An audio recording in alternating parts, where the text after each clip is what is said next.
Today is Monday, November 8th, 2021. We are live at the Bridges in Rancho Santa Fe for the 4th annual Anthony Anderson Celebrity Golf Classic right outside of San Diego, California. Coming up next on Roland Martin Unfiltered on the Black Star Network, we will hear from Anthony Anderson about this golf tournament, what it means for his foundation, and also this being the final season of Blackish on ABC. A Sirius XM radio host, Joe Madison, he is on a hunger strike. Dick Gregory, his mentor.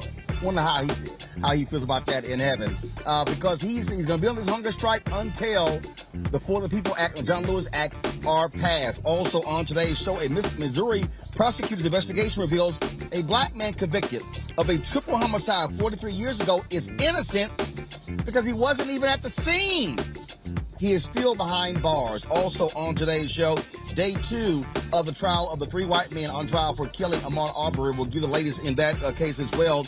Also, we'll talk with the managing director for K-12 education policy for the Center for American Progress on how the right are weaponizing education against Democrats. And again, lots of interviews from folks here. Some great stuff we shot earlier as well, folks. It is always fun when we're here at the Anthony Anderson Celebrity Golf Classic, and we're here exclusively, only Roland Martin Unfiltered on the Black Star Network. It's time to bring the funk. Let's go.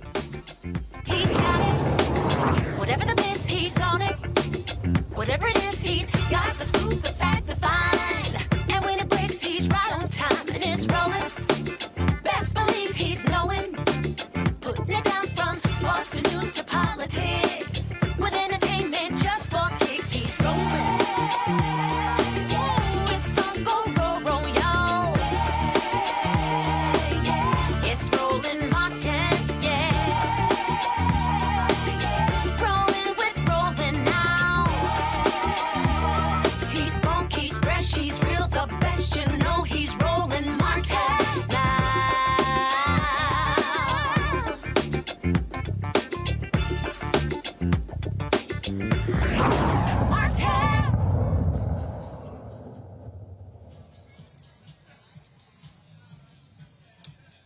Folks, we're live at the Bridges in Rancho Santa Fe, California, just outside of San Diego. This is the 4th annual Anthony Anderson Celebrity Golf Classic. It literally just ended about 20 minutes ago. Now it's time for the award ceremony, for the after party as well. It's always a great time being here for Anthony Anderson and his golf tournament. So we're the only folks broadcasting live from him. So we certainly appreciate him allowing us to do this, and glad to be here. In a moment, we'll talk with Anthony about this tournament, who it benefits, but also the final season of Blackish. And so, folks, we've got some also great stuff that we shot for you, some amazing video of us always kidding around, joking around. So can't wait to show you that. But first up, voting rights is always a fundamental issue for African Americans. Democracy is at stake. Freedom is at stake. And Joe Madison, longtime radio talk show host in the Broadcasting Radio Hall of Fame, he has launched a hunger strike.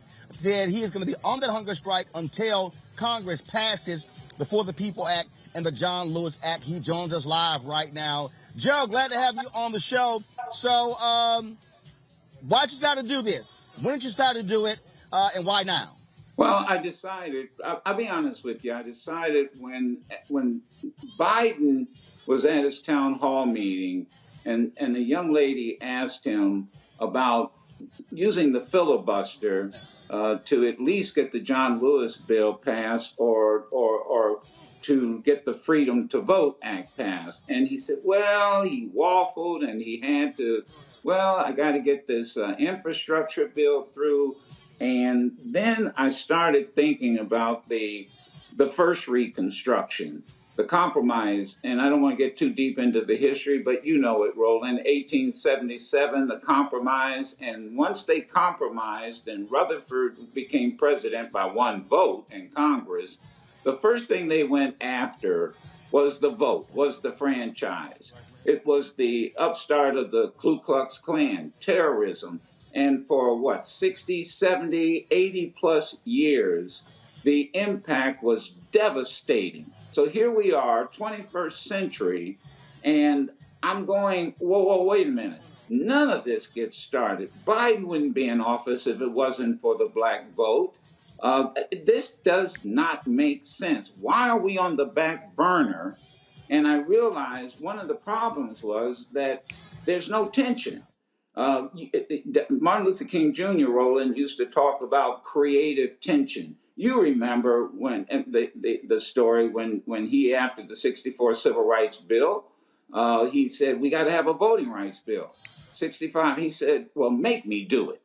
And that's exactly what I'm doing. Look, they have three options, and everybody keeps trying to suggest in the Senate, well, these options won't work. The first option would be to blow a hole in the filibuster. I mean, the filibuster has been used to suppress our vote and our civil rights from the very beginning. And it's not a law, it's a rule in the Senate. You blew a hole in it for the Supreme Court Justice, you blow a hole in it when it comes to the budget of the United States, or damn it, blow a hole in it for our right to vote. The second thing, the Congressional Black Caucus, Roland, even said asked Schumer to do what? Reconvene and come back with a vote again. And then there is the Freedom to Vote Act, which, by the way, could help do what the John Lewis bill would do. Now you've got three options, and then all of a sudden we're hearing, well, you can't do that.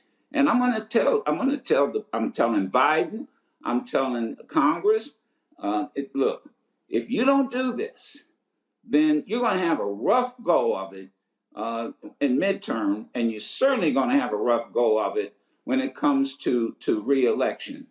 And then I got to be honest with you. You know, Dick Gregory and I were very close. And I started channeling Dick. And I said, what would Dick Gregory do? And, I talked to his son, Christian Gregory, and he said, you know what he would do, Joe. And he would go on a hunger strike, and he would draw attention. And that's exactly what it is. I would just say to you, Roland, 50 years from now, I don't want my grandchildren and great-grandchildren to have to deal with voter suppression. There are, 400 pending bills in 49 states to suppress our vote. 400 bills waiting right now in 49 states.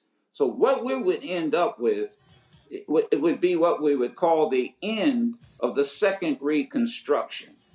And so, people say, well, what's going to happen to you, your health? It's not about what's going to happen to me. It's what's going to happen to our grandchildren and great-grandchildren.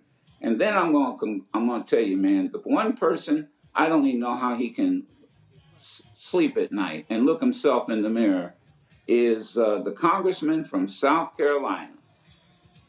How that brother, and I say that loosely, how that brother, You mean Senator Tim Scott, the senator? The senator? Yes, Senator Tim Scott. Man, South Carolina had almost more blacks in the state legislature than any other state, and had sent members to Congress. His forefathers must be rolling over in their grave. So, a hunger strike is a protest. The women used it in the suffrage movement in the United Kingdom. They used it here in the United States. And to me, it's not only a political protest, but it's moral. And that's why those are all the reasons that I decided to do this. And you know me for many years, Roland. I'm very serious about this, and I think we all better be serious, because this is not business as usual. Joe, you're absolutely right. And here's the deal. All the White House kept telling us is, look, the infrastructure bill is important. Guess what? It's now passed. They're dealing with reconciliation. But the reality is this here. They better realize Terry McCullough lost by 72,000 votes in Virginia. We know what they're already doing in Texas, in Georgia, in Florida, those places along those lines. if they don't move on this, they can guarantee they're not going to win the House. They're not going to win the Senate. And then you're talking about folks who are representing a minority of Americans who are the ones who are totally in control. And let me make it this very clear to them. And I always say this is constructive criticism. I go back to the days of Lyndon Johnson after the Civil Rights Bill was passed in 1964. Martin King Jr. showed up and said we need a 65 Voting Rights Act because millions of black folk, particularly in the South, can't vote. And what did LBJ say to him? Make me do it. And that's exactly what we all have to do about. Now, everybody may not do a hunger strike, but damn it, we can do something. Everybody can do something, and we've got to have more than moments. Professor Ron Walters once was asked what was the difference between a moment and a movement, and it was sacrifice. A movement requires sacrifice, and that's what this is all about, and that's what Dick was about, and so I mean his spirit just kept talking to me, and I realized that there's got to be tension, there's got to be creative tension with Biden, President Biden, and with the Senate. So look, Congressional Black Caucus said, look, reconvene them. And try it again. They've had 5 votes, and they can't protect and stop the suppression of particularly African Americans. And then I said, well, you can blow up the filibuster. I mean, and then that would certainly give you, well, I'll lose this Democrat or I'll lose that Democrat. Well, if those Democrats want to go down in history as being on the side of Dixiecrats in the late 1800s, then that's how history is going to look at them. But I'm not going to sit back here and have my children, grandchildren, and great-grandchildren, look at me and say, "Well, what did you do about it?" I'm worried. I'm concerned. But I tell you, and I'm going to say this to the Democrats, that they better understand, they can't win a national office without us. They can't win without us. That is a fact. They cannot win without us. So you damn well better do what John Lewis said. And I was thinking about the last words of John Lewis. He said, I urge all of you to answer the highest callings of your heart and stand up for what you truly believe. And that's what I'm doing. Joe Madison, Sirius XM radio host, Morning Drive. Man, I certainly appreciate it. Thank you so very much. And good luck with the hunger strike. And we're going to keep the pressure going on our end as well. I know you will, Roland. And I just love you and appreciate your support all these years. And, man, thank you for doing. And, they ought to show up on your show and talk and explain themselves. They need to show up on all our shows. I mean, really, show up on all our shows. And you can show up on CNN. That's right. and all these other. Show up on our shows and explain yourself. That's what has to be done. Well, so I love you, Roland. It's been more than a year. I've been trying to get Speaker Nancy Pelosi on, absolutely. And so we're going to hit the White House every single day, getting them to understand they got to answer to this, and we're not going to be silent until they do. Get rid of that filibuster. All right, sir. Go ahead and take the vote. Take the vote. Yes, sir. Thank you, man. Yes, sir. All right. Love you, Joe. Take care. Tell the wife I said hello.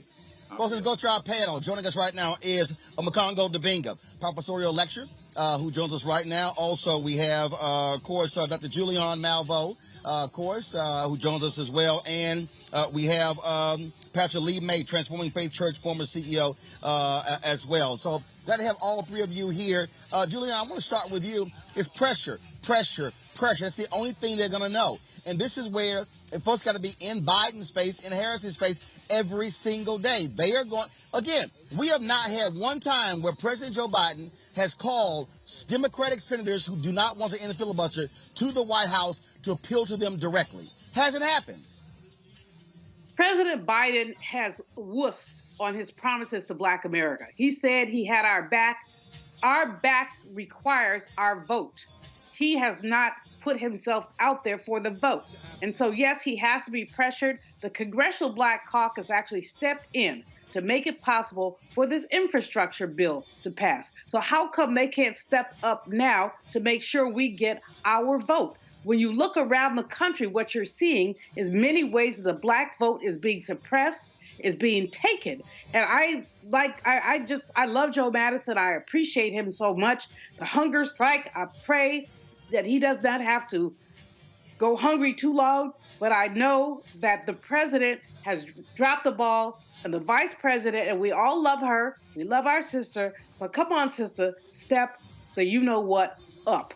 It really is, Roland, as you know, it's galling that we were the margin of victory for the president, and he has not been the margin of power for us. The thing here, Lee, you understand, being an official, that politics is about counting votes. And the reality is the only way these bills get passed if Democrats actually end the filibuster. That is the only way. And the president simply has not done enough. He has not leaned on the Democratic holdouts enough. I don't recall a specific meeting where he brought them to the White House. Haven't seen it. He has to be far more vocal. Here's the deal. You got your $1.2 trillion infrastructure bill. It's there. Now what? Absolutely, man. You know, the president, love him to life, right? I'm a pastor, gotta love everybody, but his words have been much bigger than his actions. You know, we used to say when I was a kid, he was talking about it, but he's not being about it. He's not really doing what he's saying is really important. And the reality is, you know, look, I'm here in Georgia. We are the tip of the iceberg in terms of voter suppression.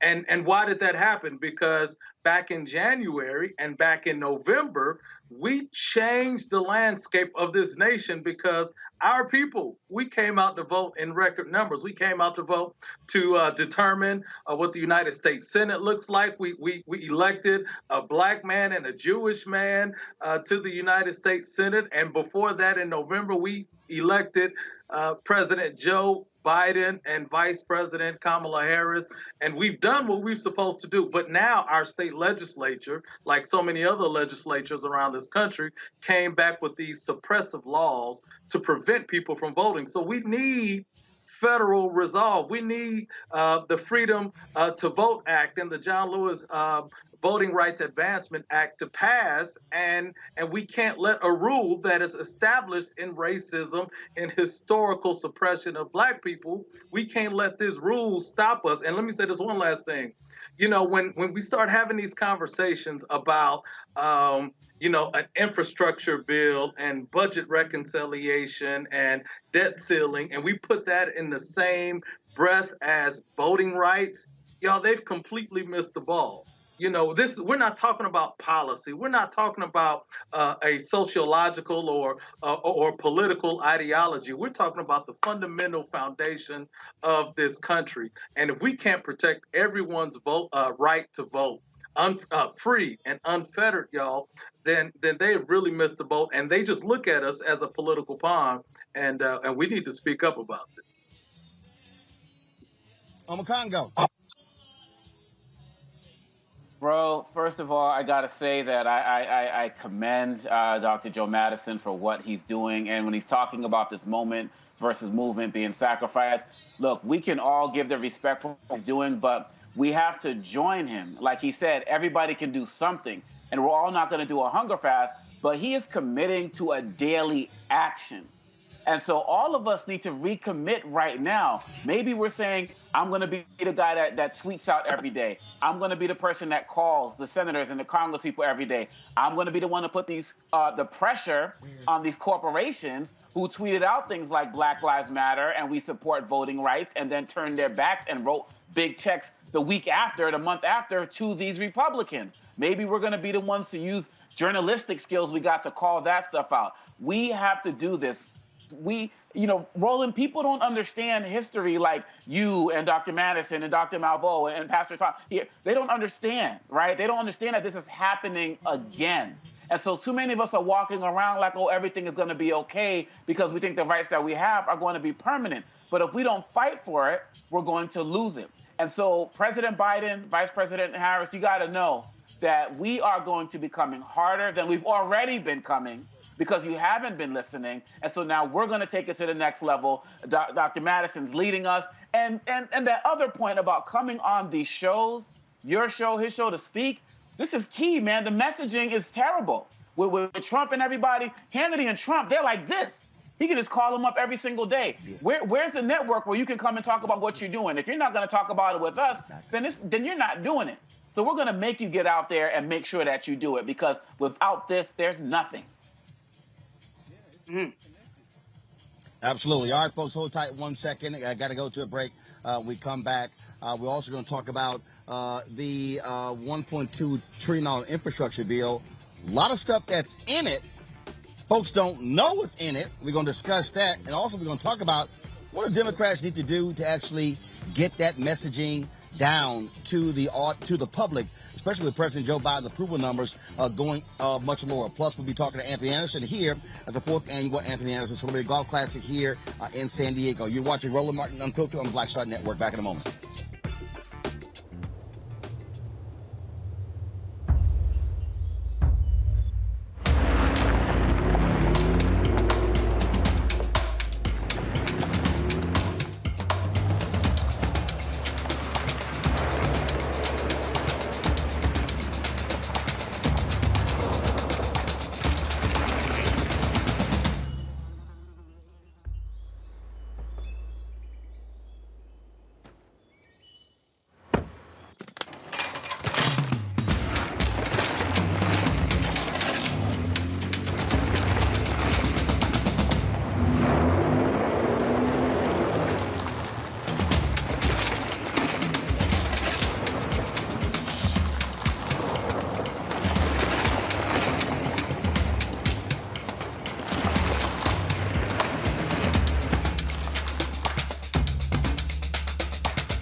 Betty is saving big holiday shopping at Amazon. So now, she's free to become Bear Hug Betty. Settle in, kids. You'll be there a while. Ooh, where you going?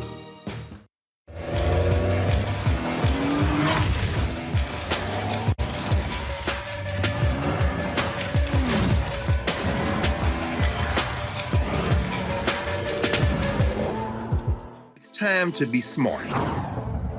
When we control our institutions, we win.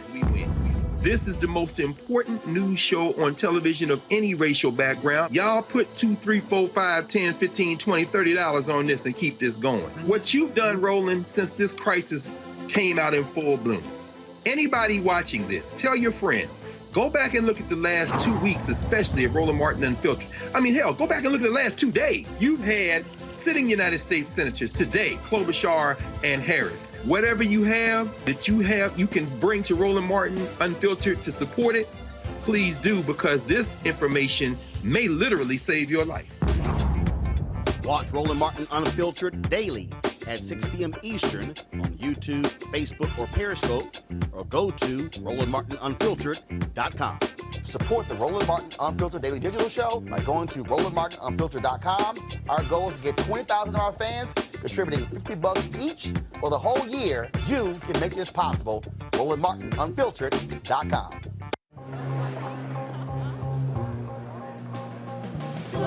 Are the stars out tonight?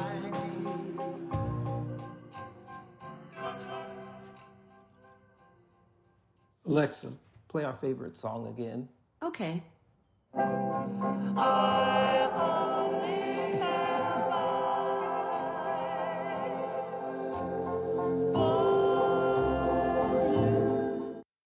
What was your salary last year? About $18 million. It pays to be a member of Joe Manchin's family. Follow the money. Joe Manchin has represented West Virginia for 40 years. Delegate, state senator, secretary of state, governor, U.S. senator. 40 years, and West Virginia is still the second poorest state in the country. Economy. West Virginia ranks 48 out of 50 states. Thank you, Joe Manchin. Healthcare.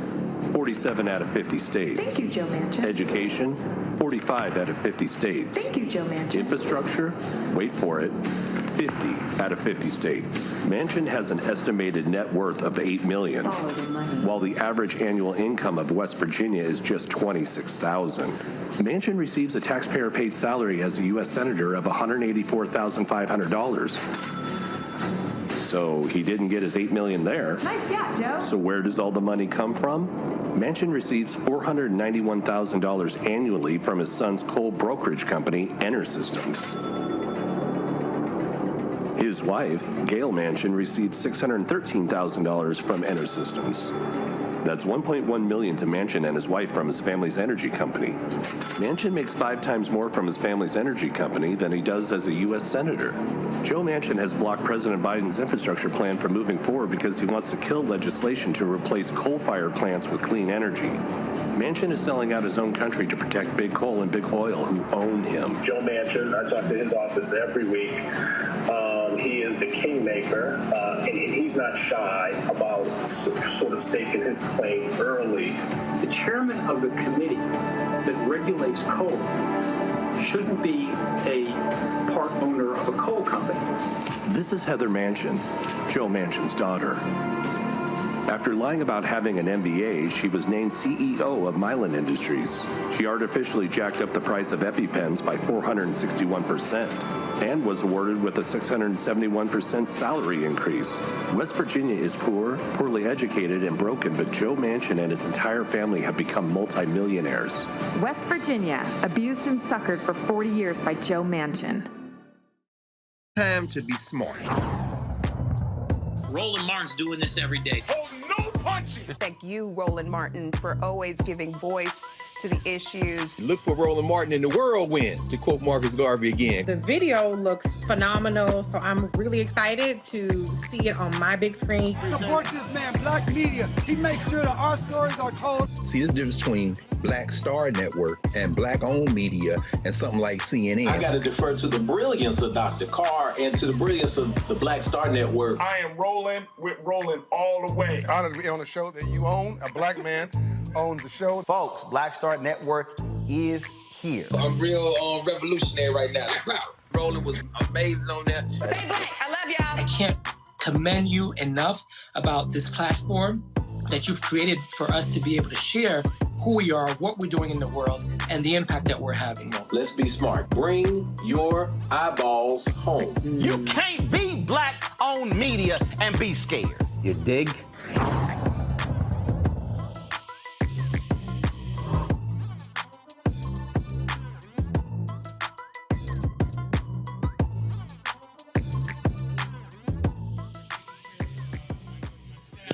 Hey folks, welcome back to San Diego. We are here at the 4th annual Anthony Anderson Celebrity Golf Classic at the Bridges.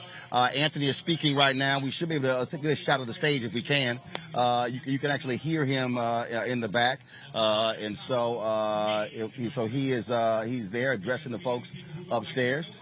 And let's see if we can go to the stage. So let's get started here. I'd like to shout out somebody last night. I gave him thanks for being a sponsor. He wasn't here last night, but he's here. Otto, are you here? Ladies, give Otto Malley a round of applause for being one of my sponsors here tonight. We just met not too long ago, and everything that I've ever been a part of, he's come on board and treated me like more than a friend. He's treated me like family. So Otto, thank you very much for your contribution to my foundation, but thank you for being a friend in my life and your contribution to my life, Otto. So thank you from the bottom of my heart, brother. I love you. Yes, I said Otto. And if you guys have been into LA and saw the Rams play in SoFi Stadium, that's all because of Otto Malley and his friend and his partner, Stan Kroenke. So give it up for them. Oh, Otto, and hey, Otto, that yacht, your yacht that you gave last night in the auction, sold for top dollar, baby. Thank you. And we told them that you said that they could use all 4 bedrooms on the yacht. That's how we sold it. Oh, and we sold it because we also told them that you were given a case of your personal wine, Screaming Eagle. So they didn't give a damn about the yacht. They just wanted the 4 bedrooms and the wine. So Otto, thank you for that. Are we going straight into the winners of the tournament, or are we going to best dress, worst dress? What are we going to do? Okay, this is what we're going to do. We're going to flip this. We're going to give you the list of the winners of our tournament later. But we are going to start with the best dress. Best dressed golfers today for a woman, Debbie Dunning. Debbie Dunning, please come to the stage. Best dressed woman. Best dressed man, my man, Troy Muyong. Come on up to the stage, Troy. Come on up here, Trouble T. Roy, you and Debbie Dunning, and get your gifts for best dress.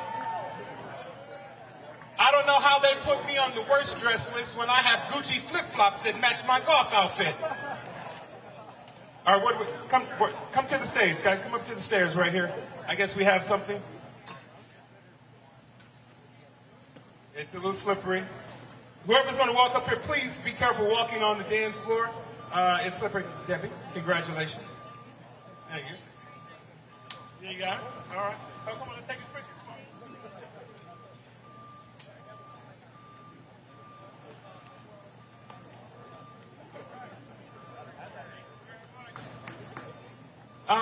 So moving right ahead from best dressed golfer, we're going to worst dressed golfer. Worst dressed golfer for a female, Seema Senapur. I just read the names, I didn't pick it. Seema, come on up here and get your prize. Worst dress for a female, Seema. Worst dress for a male, Roland Martin. Please come on up here and win your award, Roland. 10 years in a row? Wow. Roland Martin, please come up and receive your award for worst dressed golfer. Seema, you won worst dressed, Seema. Please come up here next to Roland and stand and win your booby prize. Be careful walking on it. Well, you look like an orderly out of a Fat Boys movie, Roland. Disorderlies. Come around here to the stairs. I love your color coordination, though, Roland. I do. You got to give it up. Everybody ain't able. But when they dress like you, they look like they're disabled. Please come over here. Come over here. All right, let's take a picture.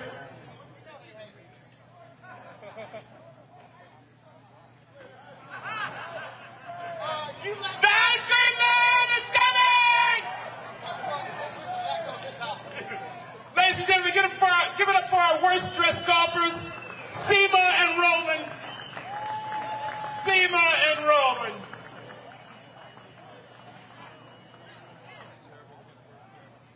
Moving from worst dressed golfer to the worst scoring team of the tournament.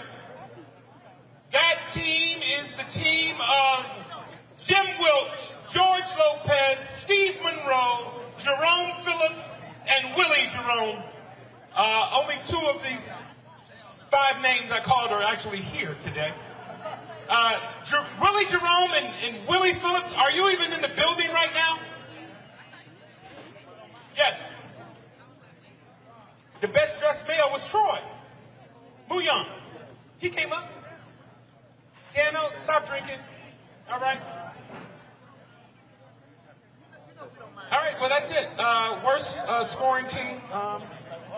They're not coming up. They're the worst scoring team. I think they quit halfway through the tournament. All right. You should have played that when I said Roland Martin. Yeah. Somebody's. No, I'm not going to say that out loud. With the third place, I have my glasses on. With a team score of 53. 53, our third place team for the 4th annual Anderson Family Foundation goes to. I do need help. I see one. David Justice, John Andrews, Chris Reed, William Collins, and Rick Frazier, third place. Third place. And I will tell you this right now. If none of your team members are here, you're disqualified, and whoever is this next best tournament wins your prize. All of them got a show? You're missing Dave Justice. I'm sorry, you guys. Come on up. We can shake, brother. Congratulations. Congratulations. Congratulations.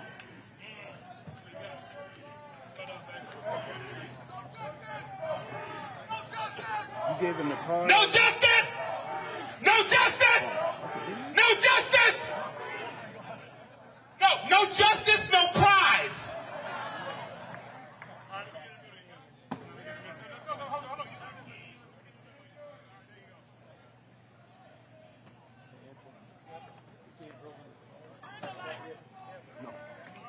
Congratulations, guys. Congratulations. All right, second place with a score of 51. All right, folks. So they are continuing to hand out. First of all, y'all know doggone well Anthony Anderson is a straight up hater.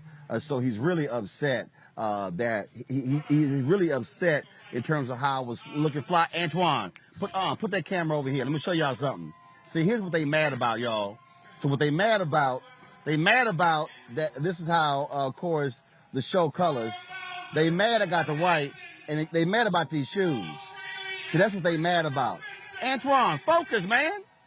That's what they mad about. They mad about that. See, that's what they can't stand. All right, so come back. I'm gonna show y'all something else. This is what they mad about. So I'm gonna show y'all this here. Bring my golf back. Here, zoom that out. I'm gonna show y'all what they mad about. See, when they haters, see, this is what they mad about, y'all. See, they mad that I also had the Roland Martin unfiltered golf bag right here. Y'all see this here? That's why they also upset. Then they mad because Anthony mad because he don't have this here. He ain't got his name on it or his picture on it. You see this here? See, he mad. This is why he upset. He mad because it don't look like this here. That's why they hating. But it's all good. That's how we do it. So it's all right. See, Lee, Omakongo, Julian, they can't handle that level of coordination. See, they don't like that level of branding. See, I ain't wearing nothing that say Anthony Anderson on it. But I'm gonna wear something. It's gonna say Roland Martin Unfiltered. Damn it, we gonna have our own brand going on. Right. Y'all, I can't hear the panel because of the, I think he's also mad too because y'all had the exercise challenge going, and he had the whole fake sweat thing that he said he was losing last year and everything. So I think it's just consistent, man. He's gonna keep coming at you. He can't deal with your greatness. all that water weight. He act like it was real weight. You are definitely well coordinated today. I love it. I don't know how they could make you worse dressed. Like they ain't nothing but hate. They hate us. Julian, they hate us. First of all, SEMA is always fly on the golf course. And so that's what you got. You got jealous people. They jealous. They just, I mean, that's what happened when you from Compton, like Anthony is. They just jealous. It's all good. It's all good. So it's Southern California. Just refer him to the pastor. Who No. I didn't diss Southern California. I diss Anthony.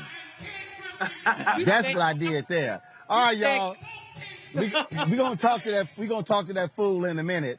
Let's talk about this here. Of course, Democrats were rejoicing when they were able to pass the $1.2 trillion infrastructure bill that's going to be used for a variety of purposes, including the electrical grid, including pipes, roads and bridges and ports, broadband, those things as well. But Lee, this is the thing that it's one thing to pass something. It's another thing to sell it. And here's what I don't understand. Today is Monday. Why in the hell isn't Biden and Harris on the road selling this? Let me tell you what they should do. Every single project that is funded by this should be a big ass sign paid for by President Joe Biden, Vice President Kamala Harris. Smart mayors do that. They put their name on everything that is being built in a city. That's what they better do. Don't make the same mistake President Obama did when he had the stimulus bill and all these Republicans who voted against it lined up like money, asking for the money, and then not taking credit for your own success. Because trust me, Trump and the Republicans would have been taking mad credit had they done an infrastructure bill, which we know they never did for 4 years. Absolutely. You know, I used to, in my previous life, I was a local elected official. I was a county commissioner, and we call in DeKalb County CEO. That's like the mayor of a city.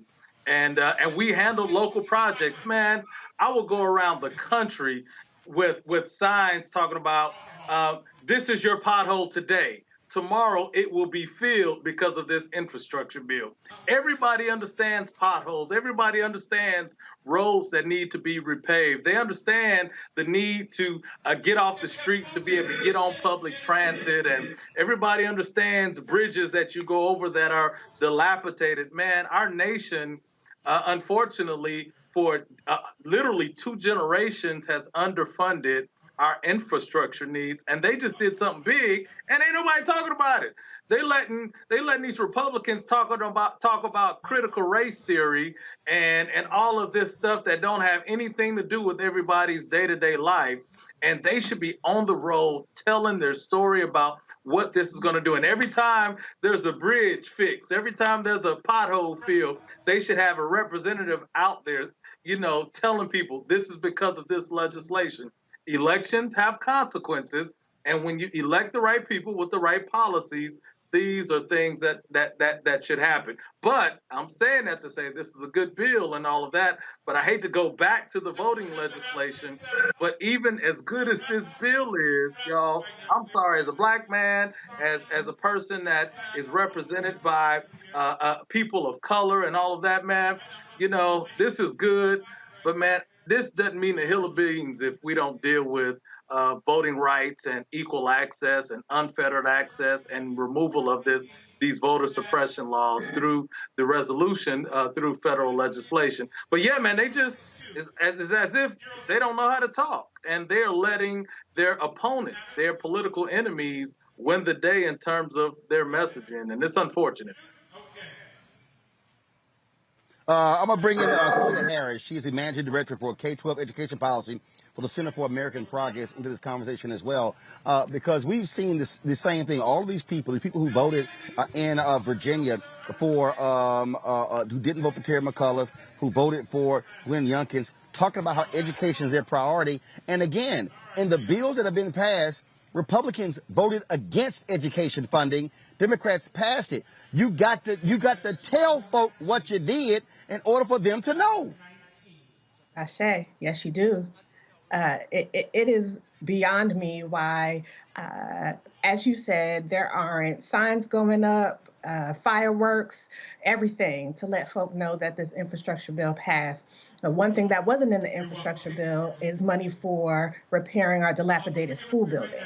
And so when we talk about disinvestment over decades, there's been a lot of it. And instead of, what I will say about Virginia is that McAuliffe lost the race, not that Youngkin won it. people understand what was happening in terms of the fear mongering around CRT. Most people don't know what that is. And instead, we lose our leverage when we don't say, this is what we're about. These are the education policies we want to pass. Youngkin, tell us what you're going to do. Are you going to refuse money from the federal government that comes for free preschool for 3 and 4 year olds, right? Call him to the mat and ask him how he's going to implement actual education policy, because CRT itself is not a policy.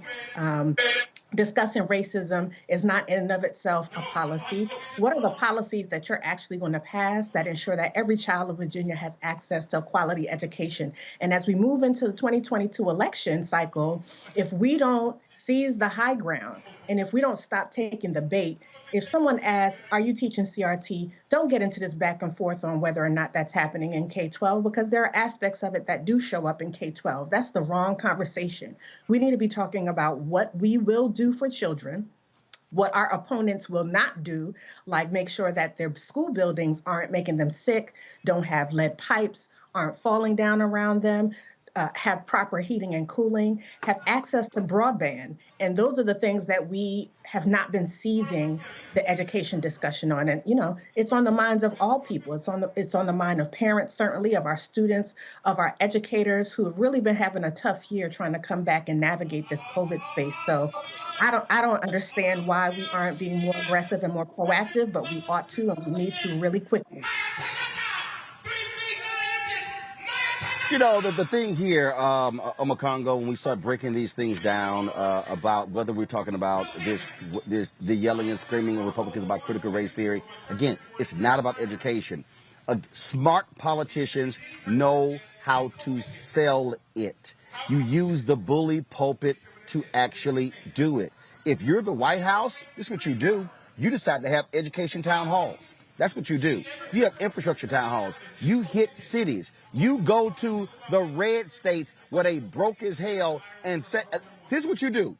You pinpoint every single district where the Republicans who voted against the bill and then say, I bet you they're going to be asking for money. See, you got to be as ruthless in calling them out as you are in, well, the people have figured out. That was Obama's problem. His whole deal was, well, people have figured out. No, they're not. You have to tell them what you did. That's right. That's right. And absolutely. One of the things that really bothered me, particularly in Virginia, was that when you saw that ad going against Toni Morrison and Beloved, I'm like, where are the other teachers? Where are the other parents that McAuliffe is going to pull together to talk about how this education curriculum in terms of studying diversity and history is important for our kids? Like, they were so busy talking about Trump and they were so busy talking about so much stuff pie in the sky that they weren't pulling people together on the local level to actually talk about what's going right with education. And one of the things I'm concerned about is that these Democrats don't really have a strong grasp of the education system within itself. Why can't they talk about the importance of studying the civil rights movement, studying slavery, studying the Trail of Tears? Like, it's like they don't have a strong enough grasp on it. You saw when Yamiche Alcindor asked President Biden about critical race theory, and he completely diverted to talking about his infrastructure plan. And so I think that these Democrats, they need to do a little bit of studying themselves, because if not, all they're going to find themselves doing is being responding to what Republicans are saying. And as they say, when you start using the language that the other party is using, that other party is winning. And so Democrats have to seize this platform. They have to get on, like I said in the last segment, they have to get on shows like yours. Some of these guys, Harris and Biden and some of these other guys who won, we haven't seen them since they were campaigning on our shows. And some of them didn't even come here then. And so if they want to really get this messaging right, they got to learn some history themselves. They got to formulate their own language, and they got to get out there and, like you said, shout it from the mountaintops. Julian, again, what we're talking about here is when you understand both parties. Republicans believe in bumper stickers, and they pound the message over and over and over again. You got to cut them off at the pass. And so it's also how you deploy your assets, who you're sending out there. That's what you do. You know, the White House offered a lot of people up talking about the Build Back Better plan, But now that it's passed, now selling it is a completely different messaging strategy than trying to get the bill passed. Roland, first of all, Obakongo is absolutely right to talk about the ways that critical race theory has been manipulated into a slogan. It's a bumper sticker. It's not a treatise. It's not a dissertation. And the White House has been horribly inept in beating its own drum. This is why Biden's numbers are in the toilet, because basically what he's been doing the work, but he's not been bragging about it. He's been walking on this little tightrope. He doesn't want to tick, white folk off, but he should worry about them. He should worry about his base. He told us he had our back.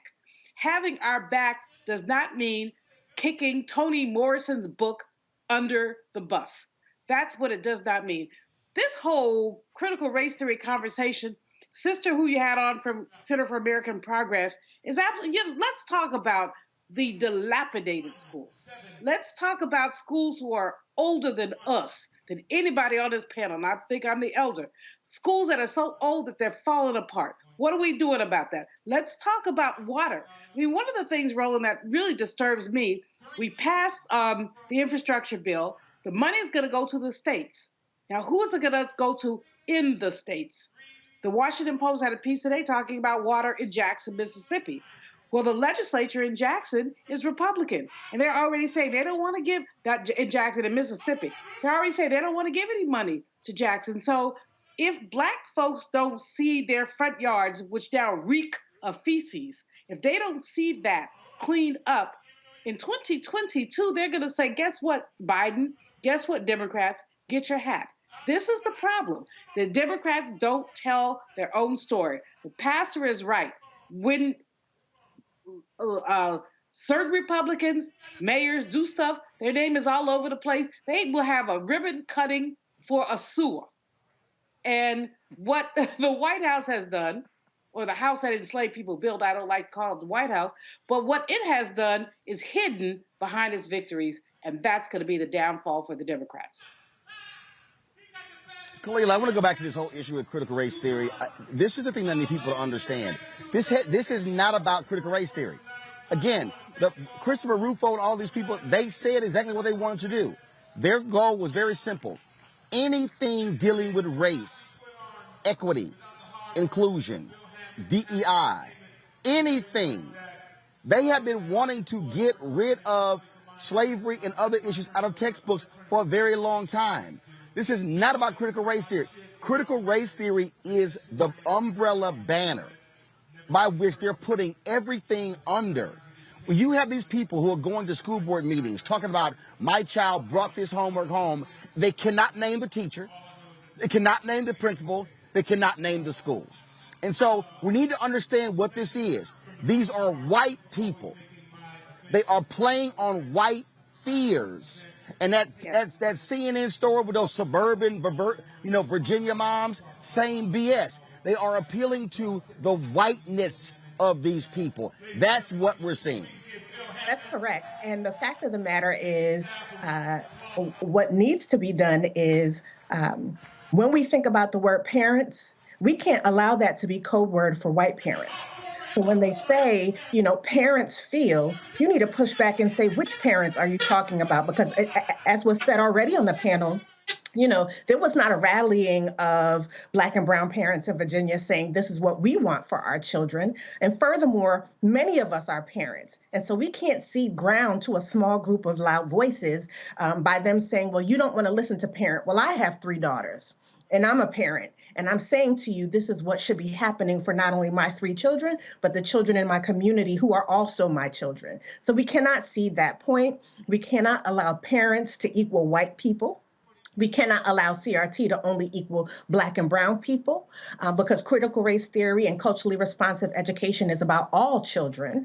And frankly, when you go into Appalachia with classrooms full of blonde hair, blue-eyed white children, and they don't have access to clean water and they don't have access to quality school buildings, absolutely The Dems need to be on the trail saying, do you want your school building to be brought into the 21st century? Do you deserve access for your children here in tribal country, here in Appalachia, here in other suburban communities, so that your children can be world-class citizens? And unfortunately, those are not the things that we're saying. But most of all, we cannot see that the term parent means white people, because we are parents collectively. And as a community, we know it takes village work. So when we're talking about policies, we need to ask people to be specific on what they're talking about. And we also need to say what we are going to do, not just what we're against. Frankly, again, McAuliffe lost that race. I will not see that Youngkin won the race. He won the election, but McAuliffe made some missteps that really isolated parents and said to parents,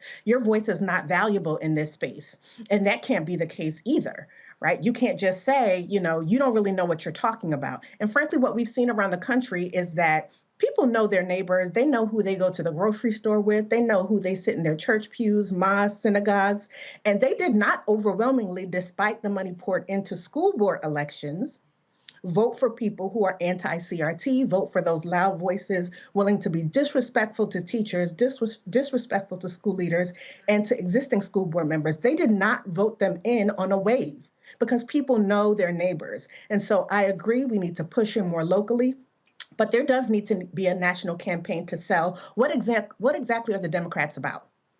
What does education policy mean for you and your child? And what are we going to do to make sure that happens? And we need to weave and sew the needle around what that explicitly means for people of color. And if you're in Appalachia, you talk to those families. If you're in tribal country, you talk to Native Americans. If you're in Brooklyn, New York, or Baltimore, Maryland, you talk to Black families. If you're in El Paso, Texas, you talk to Latino families. You don't just make blanket statements and not explain to people how your policies are going to improve their lives immediately. And that must happen. Schools don't exist in isolation. Schools exist in an ecosystem. So when you have this infrastructure money coming in, you talk about transportation, you talk about affordable housing, you talk about access to new jobs and how that's going to make sure that their quality of life is one that they can believe in and that they can practice self-determination. If that doesn't happen, we can expect not only a 2022 wave, but we should be iffy about 2024. Yes. All right, Ms. Harris, we appreciate it. Thanks a lot. My pleasure. All right, folks, I'm going to go to a break. And going to break, we had a little fun with Mike Phillips. Mike Phillips just got back from Los Cabos where he had a jazz event and a golf tournament. Well, let's just say Mike didn't invite all the brothers to it. So we're going to have a little fun with him. And so we're going to go to break playing this for y'all. We're at the 4th Annual Anthony Anderson Celebrity Golf Classic here in San Diego. You're watching Roland Martin Unfiltered on the Black Star Network.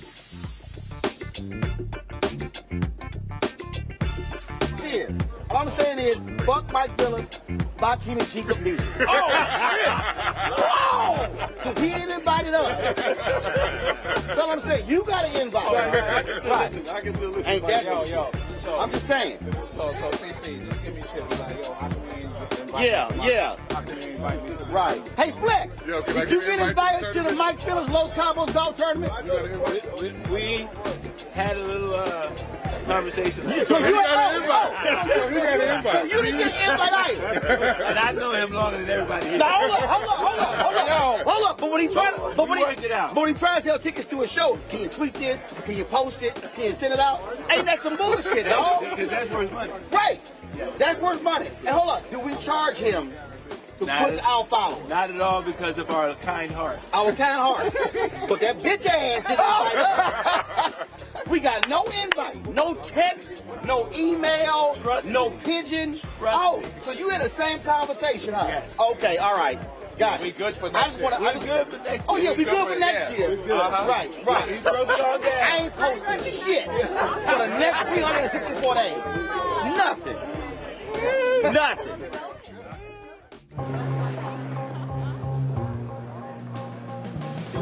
Are the stars out tonight?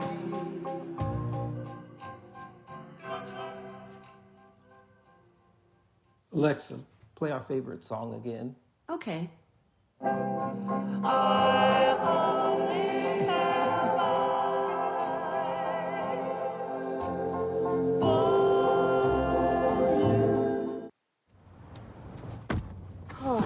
spin class was brutal. Well, you can try using the Buick's massaging seat. Ooh, yeah, that's nice. Can I use Apple CarPlay to put some music on? Sure, it's wireless. It's something we all like. Okay, hold on. What's your Buick's Wi-Fi password? Buick Envision 2021. Oh, you should pick something stronger. That's really predictable. That's a really tight spot. Don't worry, I used to hate parallel parking. Me too. Hey. Really outdid yourself. Yes, we did. The all-new Buick Envision, an SUV built around you.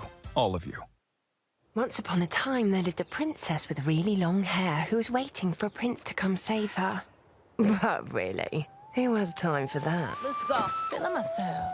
I'm feeling She ordered herself a ladder with Prime one-day delivery, and she was out of there. I want some hood girls looking back at it and a good girl in my tax bracket. Now, her hairdressing empire is killing it. And the prince, well, who cares? Prime changes everything. Hi, y'all doing? It's your favorite funny girl, Amanda Seals. Hi, I'm Anthony Brown from Anthony Brown and Group Therapy. What up, Lana Well, and you are watching Roland Martin Unfiltered.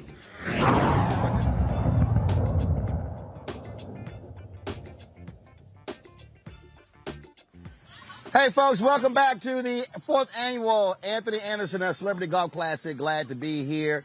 It is just ending. Folks are moving on out, and so there have been lots of folks who have been here. A number of top athletes, other celebrities, Seth the Entertainer, Dr. J, Marcus Allen, Willie Gault, Vince Coleman, Otis Anderson, Jerome Bettis, Sterling Sharp. I mean, the list goes on and on and on. And one of the folks here who is a true lover of golf and is all about getting black folks into the game is my next guest, Wendell Haskins. Wendell has worked in the game for quite so long, has the original Tee Golf Classic every single year. We have not had it because of COVID. The last couple of years, I played in it any number of times. He has some of the top up-and-coming young black golfers who have been in this. What's up, man? What's up, bro? I'm all good. Good to see you, brother. Always good to be in your company. Glad to have you here. This is, look, there's a bunch of brothers who have these type of golf tournaments. That's right. And it's sort of like our own mini circuit. It is. Where we see each other at all of these golf tournaments. And a lot of people, it's amazing people say, man, y'all trying to be bougie, brothers not playing golf. I keep telling people, it's not just entertainers or celebrities who play golf. It's brothers and sisters out there every single day who are playing at Cedar Crest in Dallas, who are playing at Gus Wortham in Houston, at Herman Park, who are playing at Teddy Rose golf course, Rogers Park in Nashville. Tampa. All over the We go on and on in every city where you have brothers and sisters playing golf for a long time. I mean, it goes back as far as you can think of how black folks have been playing this game, and it's good to see events like this and how we've grown and gone to every facet of the game. And these things, like you said, you're right. They're like reunions for us to see each other and fellowship and catch up with one another, talk business, exchange information with folks. And that's what black golf used to be back in the day. Places where you would get together and exchange information. They would have things where banquets and entertain one another and performances, and that's really where a lot of things happen for folks in years past. We have been, of course, busting these folks in the advertising business when it comes to supporting black-owned media, and you have been waging war against the golf industry about inclusion of black folks too. That's right. As executives, I've been a strong advocate for people of color at the executive level in professional golf. I spent some time working at the PGA of America and was quite vocal about what that experience was like. And the entire industry needs to see more people of color incorporated into the boardrooms and at the executive level. And with that, I mean, we're talking about billions of dollars. We're talking about, and they love us spending, not necessarily want to spend on us. And it's about also funding those up and coming brothers and sisters who are out here trying to get golf scholarships, who are trying to also go pro. That's right. To go pro, HBCU golf is hugely important. As you know, we've seen a kind of a new interest, a newfound interest in supporting HBCU golf. See people like Phil Mickelson giving Jackson State $500,000, and obviously the program at Howard with Steph Curry being involved with the HBCU program there. I mean, it's really important that the industry comes together to support people who have the potential to play at the highest level. No, absolutely. Also, real quick, tell folks about the golf show you put together. Yes, so I have my golf show, The Club Life, which is on CBS Sports Network, and talk about advertising. We've talked about that as well because this is obviously a black-owned business, so to speak, on a major network. Yep. And once again, it's time for the industry to be able to step up and put some sponsorship and advertising dollars behind this and make the spin with Club Life on CBS Sports Network. So I'm, working on that very diligently every day. It's always an experience, yep. Going after sponsors and advertisers. And I always say, if the industry wants to see things like this be successful, here we are on a major network, brother, doing a show at a high level and bringing all of these folks on my show and potential tour players on the show. Yep. So it's time to support something like this. All right. Wendell, always good to see you, always, man. Keep handling your business. Oh, All right. If folks want to reach out to where they go? You can go to www.originalt.com. Okay. Yeah. Thanks a bunch. Yep. All right, folks. Got to go to the break. We come back. More Roland Martin Unfiltered. You know what, hold on, before I do this here, let me go ahead and set it up, y'all. Let me pull up my iPad. I just want y'all to see how gorgeous this course is. And so we're gonna go to break. I want y'all to see this drone shot here. As we go to break, again, we are here y'all go to the shot right now and take it. We are here in near San Diego, folks. The 4th annual Anthony Anderson Celebrity Golf Classic. We have been having a fabulous time. Y'all, this course is amazing. This course is absolutely amazing. And so we had a great time. This is, of course, is called the Bridges course. Like I say, it is fabulous. And I just wanted y'all to see that. As the sun was setting out here, we had to give y'all that amazing drone shot right there. Yes, Anthony Anderson, that's the work of yours truly, Mr. Clean. You're watching Roland Martin Unfiltered right here on the Black Star Network. Coming up next, Anthony. Wish he was an Alpha Anderson.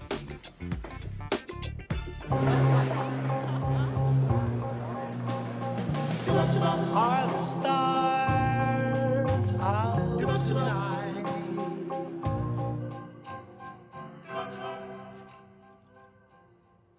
Alexa, play our favorite song again. Okay. I only have eyes for you.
Maureen is saving big holiday shopping at Amazon, so now she's free to become Maureen the Merrier.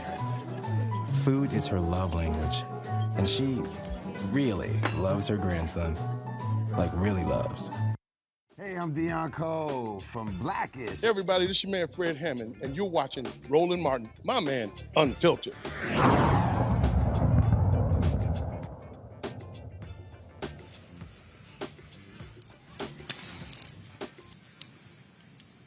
Welcome back, folks. Roland Martin Unfiltered here, the Black Star Network. Look, it is an absolutely gorgeous course. It was a gorgeous, gorgeous day here in San Diego, and certainly glad to see you. And this was shot a little bit earlier as they were getting all the tables and everything ready for the awards program here at the 4th Annual Anthony Anderson Celebrity Golf Classic. And Anthony joins us himself right now. You this ain't TV One. No. See, this ain't. No, it's not. I mean, we do a little something. Yeah, I see that. Yeah, absolutely. Hold on, look, I'm in your shot now. No. That is boom. We got you right there. I'm in your shot. Okay. No, we got more than one camera. Yeah, see you. So we I was trying to get in your shot. we can afford more than one camera. Okay, I got you. Yeah, you want to hold the microphone up? Yes, sir. Yeah, because it's the bi-directional microphone. Okay. Now they can hear you. Okay, you can hear me now. Yeah, they can hear you now. Cool. All right. They can hear you now. All right. So what's going on? The folks who were on the chat, they were sitting there saying, "Oh, ain't no way in the hell me and Seema got worse dressed." But we understand haters. We understand. I don't know who's hating on you. Right. I don't understand. I don't know. All I did was read the names on the list. Handed you. Yeah. I didn't vote. Right. I don't know who voted. You know who voted? I don't know who First voted of all, like in the last we don't even know if anyone actually voted. Exactly. Right. So I'm gonna contest this election like Trump. You should. But you won. Huh? You won.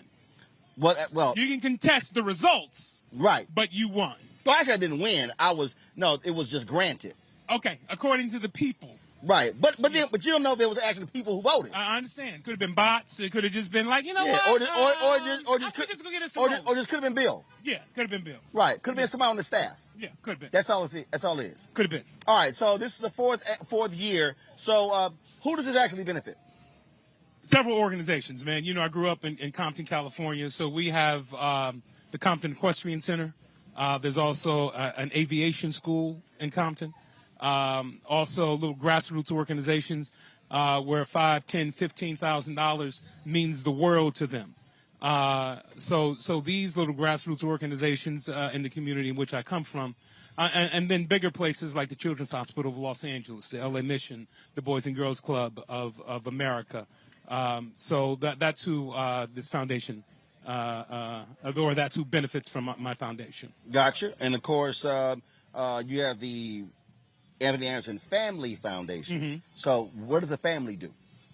What does my family do? Yeah, you put them to work. You make them. You know. My family. I really don't know what they do.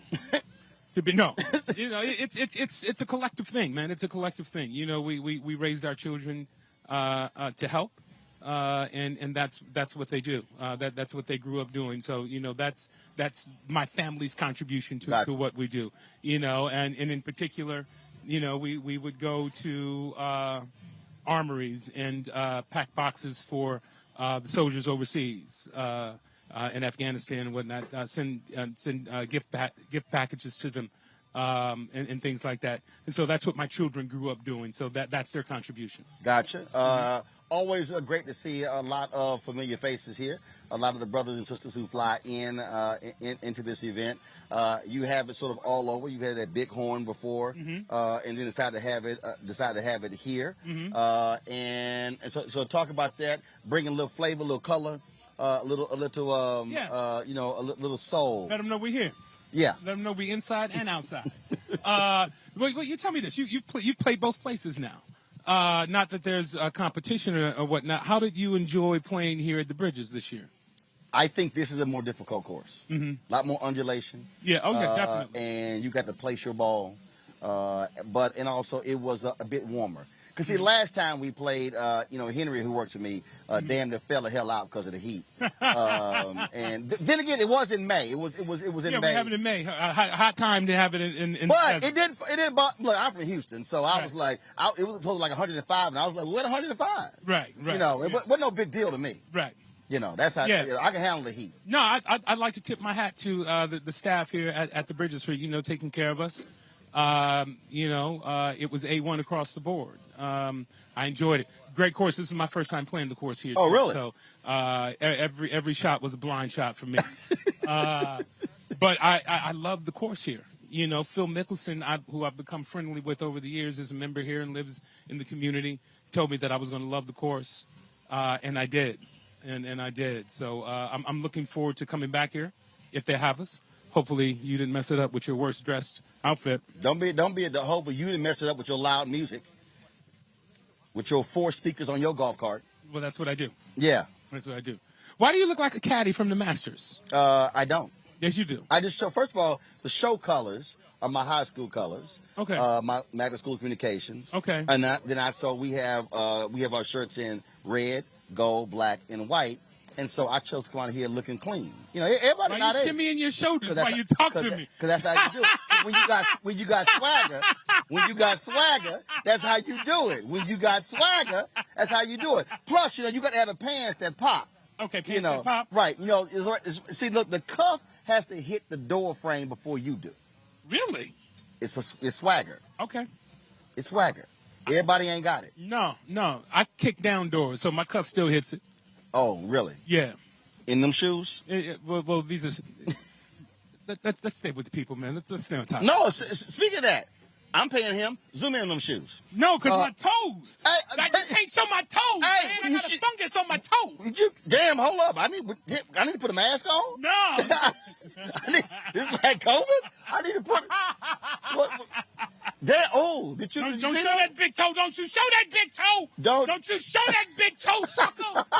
Don't you show that big toe. Hit him from that angle. You can hit me with that angle. He can't have all the angles. Don't show the big toe. Damn. I did also bring some lotion out for Anthony because he was ashy when he came out. This is last year Blackish. Yes, it is. It's been a hell of a run. A nice 8-year run, man. And look, people need to understand that's rare. It's not. Look, a lot of shows don't even go a whole year. Yeah, it's rare, especially in the time in which we're living with all of the streaming platforms, all of the outlets that people can go to get entertainment, and to have a show resonate with an audience the way that we have for the last 8 years on broadcast television. Yeah, it's a big feather in our cap to do so. Absolutely. 8 years, 8 seasons, 24 episodes a season.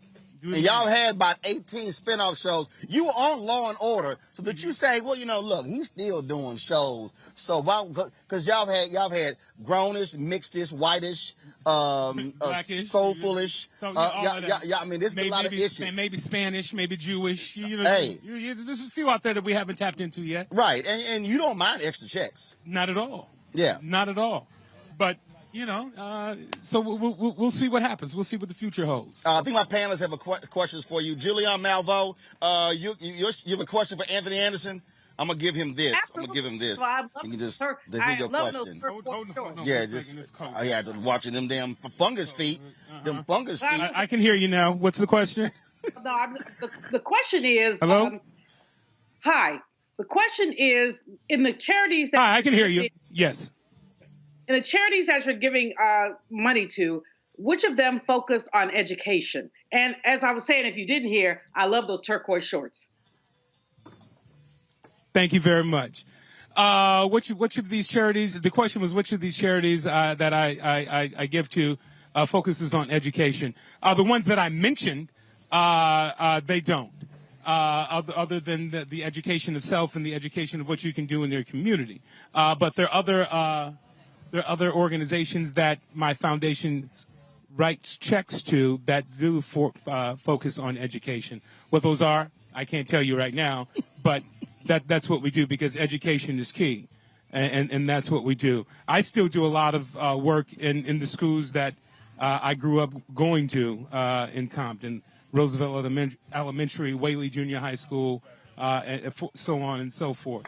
And I go across the country speaking to children, speaking at schools, and making donations to these various schools and programs. So if they're not a part of the organizations that my foundation is donating to, that we raise money for today, I personally invest in the community and in the education of young black and brown minds. Anthony, I am Congo. Studies at Cal State, LA. Oh, Julian, you get one question, Julian. You're being greedy. Julian, you're being greedy. Okay. Julia, I ain't got two earpieces. You're being greedy. On Congo, it's one question each. On Congo, go. Thank you very much. I didn't know the people were on the screen. I would have looked at the screen. Okay. No. You look Okay, I'm a Congo. No, that's the playback. Look at the camera. Yes, sir. Well, first of all, thank you for everything that you've done in terms of the great role model that you've been for myself, my family. We enjoy everything that you all have produced with Blackish and all of the spinoffs.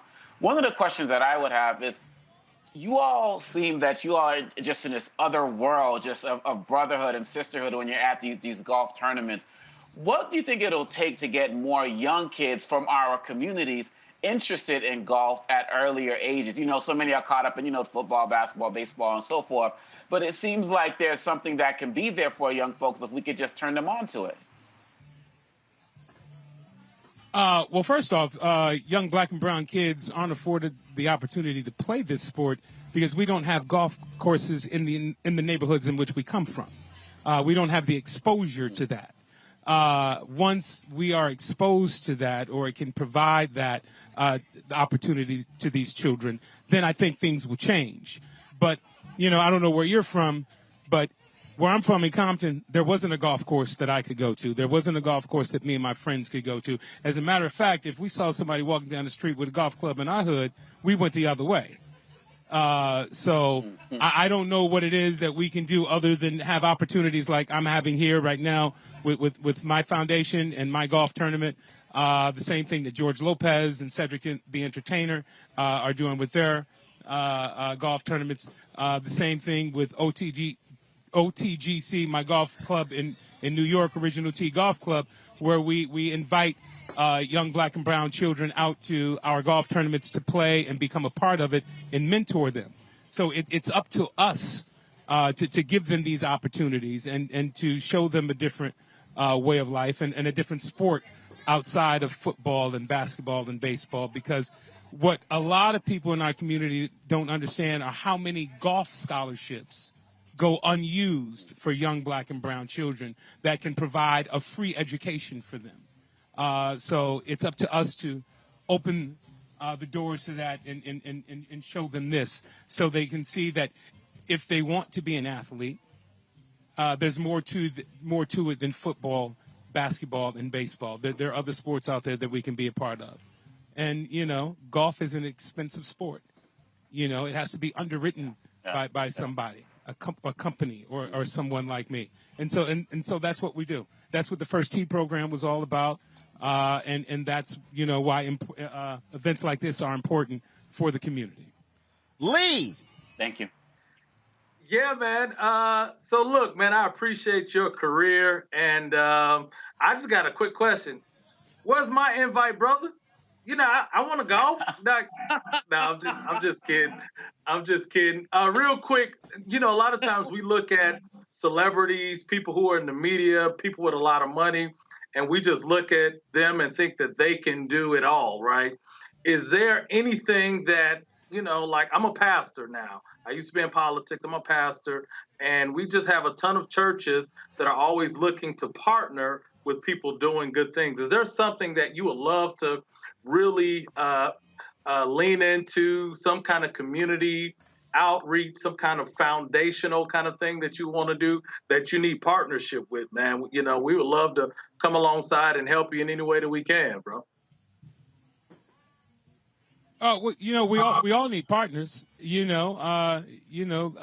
what capacity? I don't know. I may be a better asset to you than you are to me, coming in to see what you need help with and how I can amplify what you're doing on a national scale, given the platform that I may have that could be different from you and yours. So we can brainstorm and figure out how it is that we can help each other. Teamwork makes the dream work. Yes, sir. So that's what I would have to say to that. But I lean into everything that is I lean into everything that is going to help us and our community. From an economic base, because the revolution needs to be financed. And we all need to operate from an economic base, because that is where the real power lies, and the decisions are being made. So that's what I'm leaning into now, talking about financial literacy within our community. So help me with that. Help me teach our young children about investment, you know, and things like that. So they understand that $200 that they're spending on a pair of shoes, or the $500 that they're spending on a game console, why not buy $200 worth of stock in that company? Why not buy $500 worth of stock in that company? You know, something that's going to appreciate. And then, you know, talk to them about ownership. That's what it's about for me. That's good. That's good. All right. Appreciate you, brother. Well, man, it's always good to see you. Again, show finale, wrapping up soon. But I'm sure you got some other stuff planned, stuff in the hopper. You want to stay in TV, or do you want to, big screen? See, when you used to be big, I needed to be on the big screen. You were on the big screen. Well, you know, what was that kangaroo movie? It's called Kangaroo Jack. The Kangaroo Don't Jack. act like you didn't see it. No, man, I'm saying. Yeah, no, it is. I mean, you know, I love to do it all. So we'll see what the future holds. Right now, I'm in the medium of television.